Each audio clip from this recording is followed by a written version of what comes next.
Les gens, ils arrivent, ils étudient, ils ouvrent l'Agmara, c'est super, c'est magnifique, et après, ils sortent de chez eux, les problèmes, non seulement ils partent pas, il n'y a pas de solution. Parce qu'il manque une chose essentielle. Et c'est ça que Rabbi Nachman vient dévoiler. Et Rabbi Nachman il vient dire qu'il peut des doutes qui m'a là une œuvre de la minacole. Il peut des doutes, c'est un niveau, c'est une dimension qui est au-dessus de tout. Dans quel sens? C'est qu'il est en train de dire j'ai tout vu. La chose qui rapproche, la chose qui accroche le plus à Hachem, la chose qui permet de te hisser vers Hachem, c'est il peut des doutes. C'est quoi il peut des doutes? C'est le simple fait de parler à Hachem dans ta langue natale et de lui raconter tes problèmes, tes besoins, tes envies, etc. et lui demander de l'aide. Lui demander de l'aide. Maintenant, quelqu'un qui va étudier un sujet, c'est bien beau d'avoir étudié. Mais ça ne doit servir qu'à une seule chose. Demander de l'aide à Hachem. Là, ce soir, on a appris par exemple qu'il faut être toujours dans la joie. Et vous seriez en train de me dire, oui, mais t'as pas mes problèmes pour savoir ce que c'est. Chacun est là sur l'autre. Mes amis, libre à vous maintenant de prier pour ça. Normalement, quelqu'un qui est sérieux, quand je parle de prier, je parle pas de la Hamida, je parle pas des Télim, que Dieu nous permet de faire notre Hamida comme il faut, les Télim comme il faut, l'écouter de Philote comme il faut.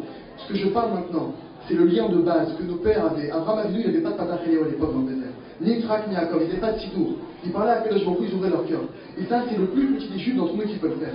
Chacun d'entre nous, si vous voulez qu'Hachem soit dans votre vie, alors rentrez-le. Rentrez-le. T'as un problème de PV. Mon Dieu, s'il te plaît, qu'est-ce qui s'est passé? Montre-moi. Je connais pas toute la Torah. Aiguille-moi sur ce problème. Parce que même si vous n'avez pas étudié la Torah, les femmes n'ont pas forcément cette obligation. Peu importe. Maintenant, demandez à Hachem. Hachem, il peut t'envoyer un mail. Hachem, il peut t'envoyer un texto. Hachem, il t'envoie les sentiments. Hachem, il contrôle les pensées. Hachem, il contrôle tout. Hachem, il pourra faire que le jour où on va te parler du sujet en question. Demande à Hachem. Hachem, s'il te plaît, il y a telle femme avec tel enfant. Qu'est-ce que je dois faire? Montre-moi le chemin. Comment le rapprocher? Comment le ramener? Comment augmenter ma part d'intérêt? Qu'est-ce que je dois changer? Ça, c'est la base. La base de toutes les bases, c'est celle-ci. Rabbi Nachman, il dit clairement, je ne suis pas venu vous amener une nouveauté. Je ne suis pas venu maintenant faire quelque chose d'extraordinaire. Je suis venu mettre à jour quelque chose qui est oublié. C'est le lien essentiel que nous voyons. Vous devez nous souvenir à l'époque nos grands-mères qui mettaient la main sur la mezouza. Nos propres grands-mères qui, quand elles avaient un problème, elles mettaient la main sur la mezouza. Ou elles se mettaient à la fenêtre, elles parlaient à Hachem. C'est quelque chose qu'elles ont reçu de père en fils, etc. Nous-mêmes, on a perdu ça. On devient quelque part des robots. On fait Shabbat, Baruch Hashem, on met les tefilines, mais ça devient robotisé. Alors, badaï qu'on doit faire les mitzvot, on n'a pas le choix, on doit tous, chacun de là où il est, chercher à faire toutes les mitzvot, faire toute la Torah, etc. Mais si maintenant ta Torah elle est vide, mon Dieu, aide-moi avec les tefilines, qui t'a dit que tu mettais bien les tefilines? Mon Dieu, aide-moi à faire Shabbat, qui t'a dit que tu faisais bien Shabbat? T'as un problème de parlata, pourquoi tu fais tous les banquiers du monde? Pourquoi tu ne demandes pas à Hachem? Hachem, il a un problème d'argent? Hachem, il a pas assez d'argent dans ses comptes? Il faut que chacun prenne cette habitude simple, de se tourner vers Hachem. Quand vous avez un problème, parce que Hachem, en réalité, il vous fait un cadeau que tant que vous ne vous tournerez pas vers lui, j'ai testé, et beaucoup ont testé, tant que vous ne vous tournerez pas vers lui, vous prendrez des murs. Je ne suis pas en train de vous prédire quelque chose de mauvais, je vous dis comment ça fonctionne. Hachem veut que ses enfants y reviennent. Cette année, le peuple juif va se réveiller. À Ouman, plusieurs rabbinim ont été unanimes. Le Ham Israël va se réveiller. Le cœur du Ham Israël va se réveiller. Comment? La seule chose qui pourra nous réveiller, c'est de nous coller à Hachem. Comment on se colle à Hachem? Parce que c'est beau d'être à la synagogue, c'est beau de faire plein de choses, badaï. Mais pourquoi quand on travaille, il n'y a pas Hachem dans ta vie? Au travail, le type qui prend les rendez-vous là, avant chaque rendez-vous, s'il te plaît Hachem, aide-moi, trouve-moi les mots, donne-moi les mots, aide-moi à faire ce contrat s'il est bon pour moi. S'il n'est pas bon, aide-moi à rester dans la joie. Aide-moi à changer, aide-moi à évoluer. Chaque chose, une fois que tu as raccroché, il t'a dit non, merci mon Dieu qui m'a dit non, c'était pas bon pour moi. Mon Dieu, pour ce nouveau que téléphone, aide-moi. Dans chaque domaine de votre vie, demandez avant, remerciez après, demandez, remerciez. C'est une chose qui paraît simple, mais mes amis. Combien sont ceux qui ont des problèmes d'argent et qui ne demandent pas à Hachem, qui ont demandé à Pierre, Paul, Jacques, leur cousin, leur cousine, le banquier, et pas à Dieu? Combien sont ceux qui ont des problèmes de santé? Combien sont ceux qui ont des problèmes de santé, Hachem Mishma, que Dieu les guérisse rapidement, tout l'âme Israël? Combien sont ces personnes qui ont fait tous les médecins du monde avant d'arriver au médecin, le vrai médecin du monde? N'attendez pas d'arriver aux limites. Parce qu'Hachem, s'il y a une chose sur laquelle il ne laissera pas tomber, c'est ses enfants. On est tous ses enfants, Hachem, il nous aime. Ça veut dire quoi qu'il nous aime? Un père qui aime son fils. Si un père il voit son fils mettre la main dans la prise, il ne le laisse pas faire. Si un père il voit son fils en train de manger plein de chocolat à peau et qu'il voit qu'il va avoir une crise de faim, il enlève le chocolat. Hachem, quand il nous met des épreuves, c'est pas parce qu'il veut nous punir chas v'shalom. C'est uniquement parce qu'il nous aime. Uniquement parce qu'il nous aime. Maintenant, qu'est-ce qu'il veut de nous? C'est quoi le plus grand amour qu'il a? C'est qu'il veut le plus grand bien qui existe au monde, c'est de se rapprocher d'Hachem. Et ce gars, il veut nous le communiquer. Alors, qu'est-ce qu'il fait Hachem? Il fait que peut-être cette personne, elle va avoir 50 médecins. Pour qu'au bout du 50e médecin, elle comprenne que c'est pas dans la main des médecins. Et peut-être qu'à ce moment-là, peut-être qu'elle aura peut-être qu'une pensée. Elle va dire, Akadosh Baruch Hu, qu'est-ce que tu veux de moi? Aide-moi, aiguille-moi, dirige-moi, de mes amis. Et je finis sur cette histoire. Il y a une femme, Laura Barouche m'expliquait une ségoula. Je vous donne une ségoula maintenant, elle est très compliquée. Elle est facile mais compliquée. Et je vous garantis que celui qui applique cette ségoula dans sa vie, il sort de tous les problèmes. C'est du 100%. Alors juste avant la ségoula, un petit peu de silence au fond s'il vous plaît. Un petit peu de silence. Merci. On sait que Moshe Rabbeinu, quand il y a eu l'histoire avec le veau d'or, la faute du veau d'or, le temps qui a manqué, le temps qui s'est passé entre le moment où ils ont fait le veau d'or et le moment où Moshe est descendu, il n'y a pas eu 3 semaines. Il y a eu 6 heures de temps. Ils auraient attendu 6 heures, Moshe était là. Le Rav Berland, il explique, c'est écrit dans le verset qui Bochesh Moshe, il écrit Bochesh, et nos maîtres français ne disent pas Bochesh, ils disent Béchesh. Le Rav Berland, il explique. Parce que quand on dit prier, mes amis, un balai qu'il faut prier par-ci par-là, mais concrètement, si vous avez un vrai problème, c'est pas en 2 minutes qu'il va se régler. Je vous le dis franchement, il y a un chemin, il existe, il y a des solutions. Mais maintenant, tu as un vrai problème, tu prends une demi-heure par jour. Une demi-heure par jour, tu fermes tes téléphones, tu vas devant un Kadesh Baruch Hu, tu dis Ribono Shel Olam, sors-moi de ça, aide-moi, je t'en prie, aide-moi à comprendre pourquoi tu me mets là-dedans. Au début, on remercie, merci à Kadesh Baruch Hu, tu m'as donné cette épreuve parce que je sais ce que tu fais, c'est bien, tu sais où j'en suis, tu sais ce qui est bon pour moi. Je te remercie, mon Dieu, aide-moi à avoir un cœur entier avec toi, être vraiment heureux de ma situation, que j'ai ou que j'ai pas. Une fois que ton cœur il est bien rempli, que vraiment t'es joyeux, s'il te plaît, mon Dieu, j'ai une question.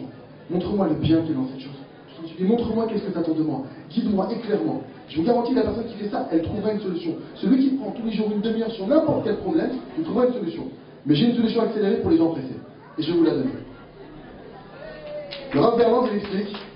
Le Rav Berland explique. Ceux qui veulent se marier, j'ai une solution pour quelques jours. Ceux qui veulent une femme avec expose, quelques jours. Ceux qui veulent des enfants, quelques jours. Il existe une solution. Le Rav Berland, il a dit, c'est une garantie. Celui qui prend 6 heures, celui qui va vers Hachem, 6 heures d'affilée, qui va se tourner vers Hachem, qui demande de l'aide, 6 heures d'affilée, mes amis. Dans l'absolu, 6 heures, c'est pas énorme. Une fois, il y a quelqu'un qui me voit le Rav Arouche, je lui dira, j'ai décidé avec ma femme, je vais partir aux États-Unis pour récolter de l'argent. Le Rav a dit, je comprends pas, tu vas faire 12 heures d'avion aller, 12 heures d'avion retour, tu sais pas où tu manges, tu sais pas où tu dors, tu sais pas comment tu vas gagner, de toute façon, tu vas perdre. Va prendre 6 heures devant Hachem. Pourquoi tu vas aller trouver des Hachem, quand tu vas aux États-Unis, tu vas aider Hachem en allant là-bas, Hachem n'est pas t'aider de là où t'es. Va prendre 6 heures. Il y a une femme qui a écouté ce conseil, qui a pris ces 6 heures, elle raconte au Rav, elle dit, mes 3 fils, ils sont partis dans le décor. Les 3 fils n'étaient plus du tout religieux, vraiment loin. Elle a dit, elle a pris chacun de ses enfants. Elle a prié sur chacun d'entre eux un par un. Les 3 sont revenus d'eux-mêmes. Les amis, à Kadosh Baruch Hu, David Amelech, Alav Hashem nous enseigne, dans les Télim, Arachef Picha Vamariou, Hachem nous dit, élargis ta bouche, je la remplirai. Hachem, il ne demande qu'avoir nos paroles. Il ne désire que nos paroles. Comme un père, comme quelqu'un qui a un enfant, un père qui a un bébé, rien que le bébé lui fait un sourire, il est déjà super heureux, c'est un truc qu'il a fait que sourire. Ça va. S'il a été Max B, quelque chose, il a fait que sourire. Hachem, rien qu'il voit un de ses enfants, il dit, papa, s'il te plaît, aide-moi, sors-moi de là, je t'en supplie. Le Rav Berland, il a dit, c'est une garantie, tout celui qui fait 6 heures d'affilée sur un domaine, c'est garanti qu'il est exaucé. Et pour la petite histoire, pour finir, il y a un élève du Rav Arouche qui était le voir une fois. Et je précise aussi dans les 6 heures, mes amis, ne vous affolez pas, il y a un livre là-bas qui s'appelle La Traverse entourée qui peut vous expliquer comment faire une bonne éducation. De A à Z, pour ceux qui veulent être dirigés. Même Rabbi Nachman s'est engagé que même si tu fais 6 heures sans parler, il a dit comme ça dans une lettre, il a écrit que j'ai obtenu auprès d'Akadosh Baruch Hu que tout celui qui vient devant Hachem, il a dit qu'il fait 1 heure d'Idbonedut. Avant 6 heures, je ne me raconte pas, c'est précis. Si celui qui fait 1 heure d'Idbonedut par jour, il a dit j'ai obtenu auprès d'Hachem qu'il aura son tikkun, il aura sa réparation, il aura ses solutions, il trouvera, il avancera dans sa vie, il ne reviendra pas en Gilgoul, il n'y aura pas de réincarnation.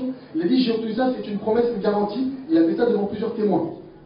Maintenant, l'élève du Rav Arouche, il a été le voir, il lui dira j'ai envie de voir, je vais me faire expulser. Je suis sur le point de me faire expulser.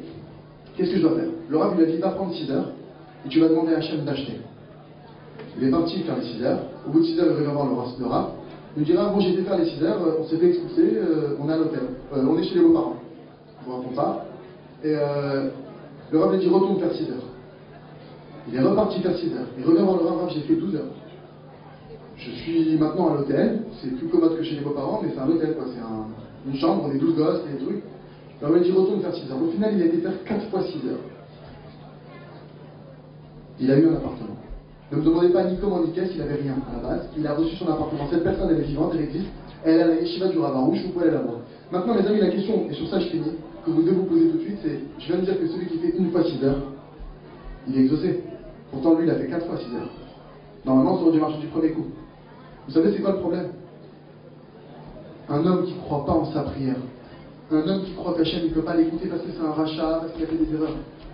C'est un homme qui n'a pas la émouna. Avoir la foi en Kadosh Baruch Hu, c'est j'ai la foi qu'Hachem m'aime comme je suis, avec les défauts que j'ai, et qu'Hachem peut m'exaucer même si je suis le pire du monde. Parce que je suis son enfant, parce que je suis son fils. Et ça dépend de rien. C'est écrit en Égypte, Hachem nous appelle Béni Béhori. Mon fils, mon premier-né, on est tous les aînés d'Hachem. Quelqu'un qui a la foi en Hachem, c'est quelqu'un qui a la foi qu'Hachem peut l'exaucer. Celui qui prie 6 heures, avec cette intention, je ne demande pas, j'ai pas de mérite moi Hachem, je sais que j'ai aucun mérite, je sais que je suis loin de chez loin, mais je ne viens pas devant mes mérites, je viens devant toi parce que tu es miséricordieux. Je t'en supplie, je t'implore, délivre-moi, sauve-moi, aide-moi, guéris-moi, guide-moi, oriente-moi. Celui qui fait ça 6 heures, c'est garanti qu'il est sauvé. Chazak et Travers. Chazak et Baron. Excusez-moi, j'ai une petite annonce. Il y a un CD qui a été offert par un des organisateurs. On remercie tous les organisateurs, ceux dans le grand cabotissement à la Torah, le Tzadikim. Et il y a un CD qui a été offert à la mémoire de quelqu'un. Vous pourrez aller le chercher au stand à l'entrée. Voilà. Chazak. Chazak et Baron. Mesdames, Messieurs, voici maintenant le cours que tout le monde attend. Mais avant ça, je vais vous demander, s'il vous plaît, un petit peu plus de calme.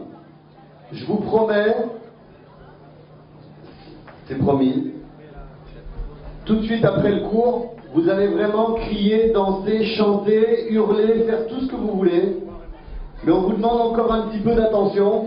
Je vous demande d'accueillir, mesdames, messieurs, Rabbi Raphaël Pinto. Applaudissements.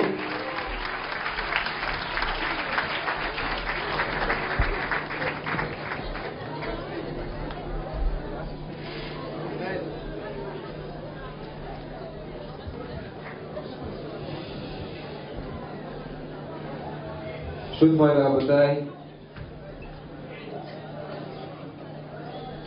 Avec la permission de Rabbanim, je vais être bref. J'ai cru comprendre comme quoi ça fait déjà un petit moment que vous attendez. Et que je pense qu'une Iloula Breslev sans ambiance, eh ben, c'est pas vraiment une Iloula. Donc vous attendez tous la bonne ambiance.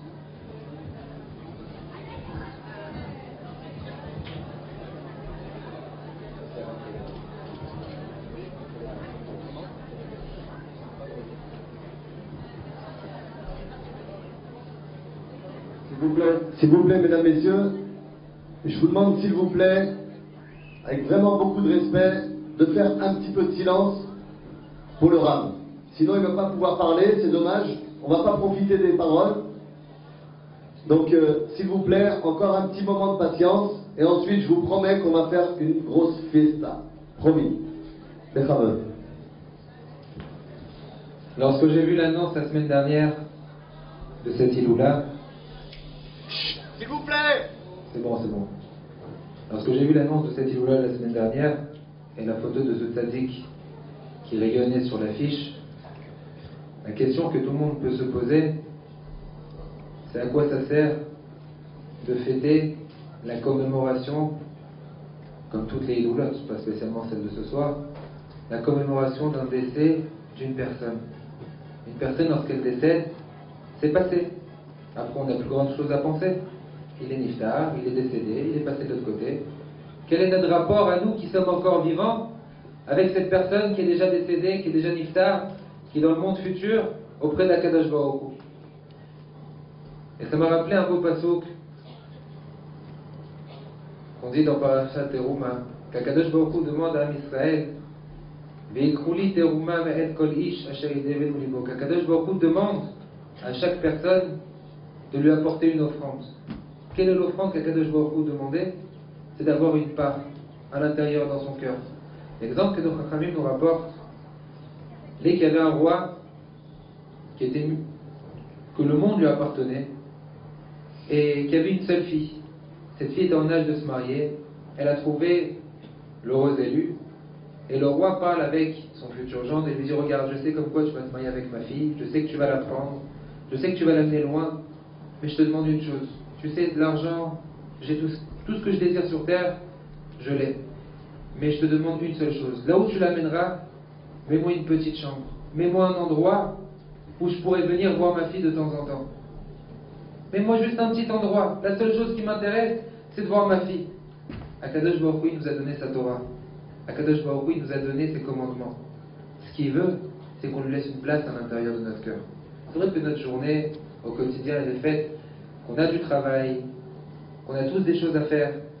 Mais Akadosh Baruch Hu veut qu'on lui donne un temps. Lorsqu'on fait une Iloula, non seulement on s'accroche à ce tzaddik parce qu'on a la certitude comme quoi il va exaucer nos prières, qu'il va intercéder auprès de nous pour nous auprès d'Akadosh Baruch Hu. Mais on a surtout la certitude qu'on va essayer de lui ressembler. C'est pas uniquement faire une iloula comme on a l'habitude de faire et dire Laoubé, c'était un tzaddik, c'était vraiment un très très grand tzaddik qui faisait des nissim, il faisait des miracles. C'est que nous on fasse en sorte à pouvoir essayer de lui ressembler. C'est que nous on fasse en sorte à pouvoir dire j'aimerais arriver au moins qu'à la poussière de ses pieds là où il marchait. Et ça me rappelle une histoire, et ça sera l'histoire de la soirée pour mon Dvar Torah, que le Zohar HaKadosh il rapporte dans Parashat Teruma. Il y avait un tzaddik qui s'appelait Rabbi Abba. Il était en train de marcher un jour dans la rue et il voit un enfant qui est en train de jouer au foot. Il appelle l'enfant et il lui dit qu'est-ce que tu es en train de faire? Il dit je joue. Il dit est-ce que ça t'intéresse de venir étudier avec moi? Il lui dit étudier? Tu dis pourquoi faire? Je suis bien, là je joue. Il dit ce que tu veux je te donne. Et il lui dit à l'enfant tu sais quoi, je viens si tu me payes. Il dit ok, combien tu veux que je te paye? Il lui dit si tu me payes 12 verres remplis d'or, je viens et j'étudie chez toi matin et soir, tout le temps que tu veux. Il lui dit je m'engage, je te donne 12 verres remplis d'or. L'enfant qui s'appelait Yossi, il va avec Rabbi Abba. Et de jour en jour, Rabbi Abba lui enseignait la Torah. Et de jour en jour, ce petit Yossi devenait très très très tzaddik. Mais il avait un copain. Ce copain qui l'a fait grandir dans la rue depuis qu'il est petit. Ce copain qui s'appelle Yetzahara, qui vient chez lui, qui lui dit dis-moi Yossi, tu penses comme quoi vraiment Rabbi Abba il va te donner de l'argent? Il n'a même pas de quoi manger. Tu penses qu'il va te donner même une pièce d'or? Toi tu lui as demandé 12 pièces d'or. Tu sais que c'est un rabbin. Tu crois qu'un rabbin il va avoir de l'argent? Il ne va pas avoir grand chose. Je pense pas comme quoi. Il est en train de t'embrouiller. Et chaque jour le Yetzahara venait l'embêter. Tu sais qu'un jour Rabbi Abba il était en train de marcher à travers les tables. Et il voit l'enfant qui était vraiment embêté. Il lui dit qu'est-ce que t'as mon fils? T'as pas confiance comme quoi je vais te payer? Il lui dit non mais je vois la façon comment vous vivez et je sais pas, je pense pas, je doute. Il lui dit regarde, je m'engage et je te signe sur un papier comme quoi le jour où tu voudras cet argent, je te les donne. Et il lui dit promis, signe-moi-le sur un papier. Et Rabbi Abba il lui signe sur un papier. Rabbi Abba il rentre chez lui. Et maintenant c'était lui qui était embêté. Il s'est dit attends, je lui ai promis de l'argent, mais d'où je venais lui sortir? Et il rentre et il parle avec sa femme.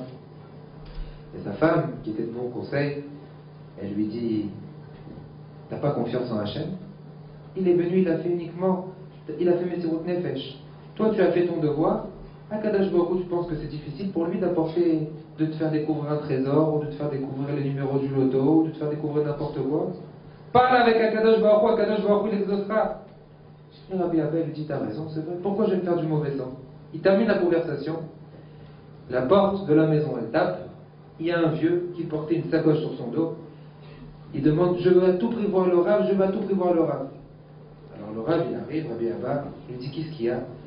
J'ai écouté un cours hier d'un tzaddik qui s'appelait Rabbi Yochanan, il a dit que la seule chose qui nous fera acquérir le monde futur, c'est l'étude de la Torah qu'on a étudiée. Toute ma vie j'ai fait que travailler, j'ai jamais étudié.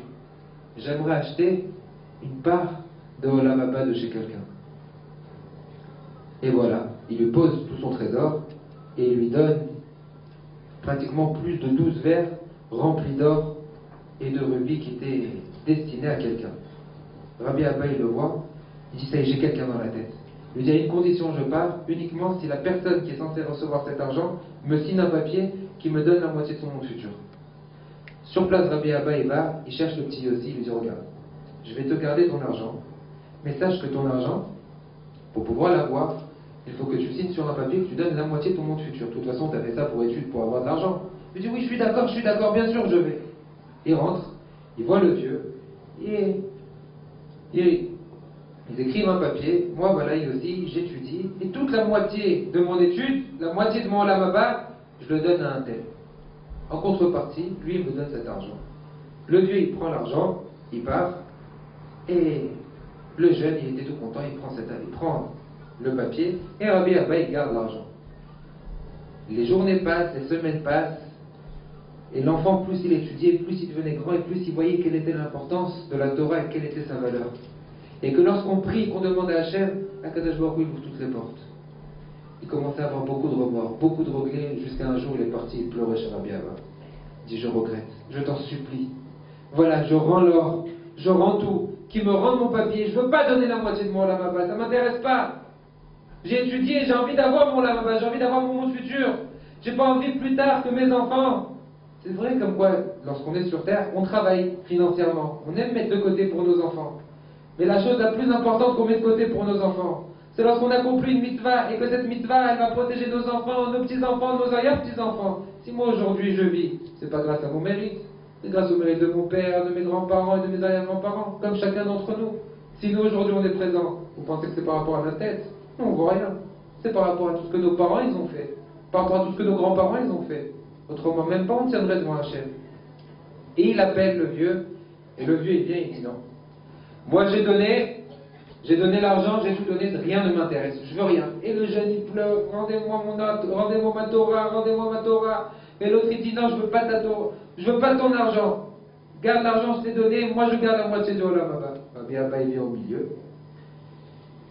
Tous les deux vous allez avoir Olam Haba.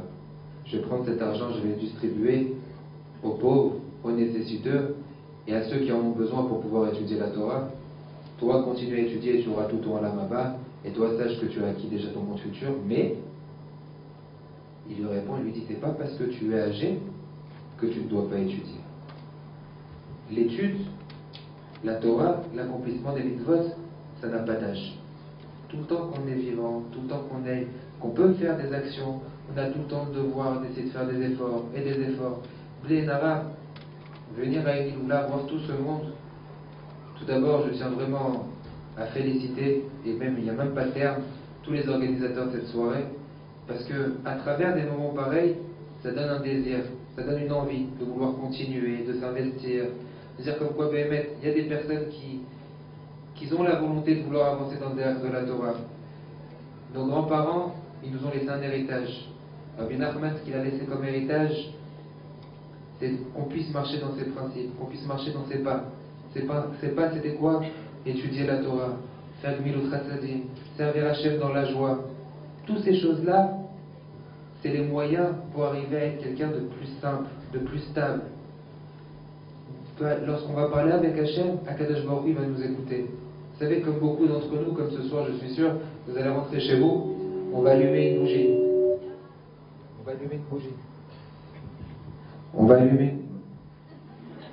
Ça va marcher. On va allumer une bougie. Et pourquoi on va allumer une bougie? Pour se rappeler, pour rappeler la mémoire du tzaddik. Mais notre force, elle est beaucoup plus puissante lorsqu'on va allumer la bougie. On va dire, tu vois, par le mérite du tzaddik, par le mérite de Rabbi Israël, ce que je vais faire, c'est que je vais m'engager, je vais avancer. Je m'habille peut-être pas de tsniout tous les jours dans la semaine, je m'habillerai le plus souvent possible. Le Shabbat, je me couvrirai la tête. J'irai étudier quelques fois dans la semaine. Rien que faire un effort supplémentaire. Je vous garantis que la prière, elle monte directement chez Akadosh Baruch Hu. Pour les organisateurs, il n'y a pas de mots pour les remercier pour cette joie qu'ils nous apportent dans la ville. Que Bisrout le Tzadik, Bisrout Avodayek, Doshim, Bisrout Morzekini Rabechem Pito, qu'Akadosh Baruch Hu les exauce si Dieu veut. Qu'il leur donne la force de pouvoir continuer, Bezrat Hashem. Que toutes vos prières que vous demanderez par le mérite de ce Tzadik, Rabbi Israël Davodessa, que le mérite de Rabbi Nachman, Akadosh Baruch Hu, Yishlach Lanu Meshach Titkenu, Mimera B'Yamenu Amen.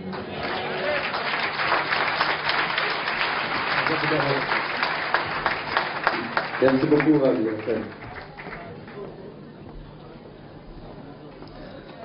C'est bien. J'espère qu'il y a beaucoup de choses qui sont rentrées chez vous. Rabbi Nachman, il disait une chose très simple. Il disait que c'est pas parce qu'on est joyeux que l'on danse, mais c'est en dansant qu'on devient joyeux. Voilà. Alors on va essayer de respecter ce précepte-là. Je vais demander à Doron et toute son équipe de venir nous rejoindre. Je vais demander à messieurs et mesdames de se lever. On va retirer toutes les chaises. Alors on vous demande de réunir les chaises. On va...